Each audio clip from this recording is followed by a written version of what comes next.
दुसरी गोष्ट, हा सण समर्पण आणि सात्विक स्नेहाचं प्रतीक आहे.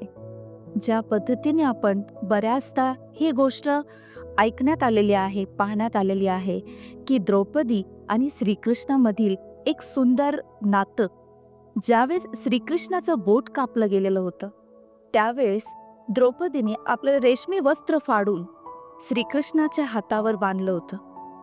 आणि त्याचं रिटर्न म्हणून ज्यावेळेस द्रौपदीचं चिरहरण होत होतं त्यावेळेस श्रीकृष्णाने संपूर्णरित्या तिला रक्षण प्राप्त करून दिलं, तिच्या रक्षणासाठी सिद्ध झाला. खऱ्या अर्थाने याला फक्त एक नातं म्हणण्याच्याही पलीकडची भावना म्हणजे समर्पण, एक भक्ती भावना किंवा श्रद्धा भावना म्हणता येईल. या नात्यामध्ये एक अगाध श्रद्धा, अनंत समर्पण दिसून येतं. आणि जिथे सात्विक स्नेह, समर्पण आहे ईश्वराप्रती, त्या ठिकाणी स्वतः ईश्वर रक्षणासाठी प्रतिबद्ध होतो.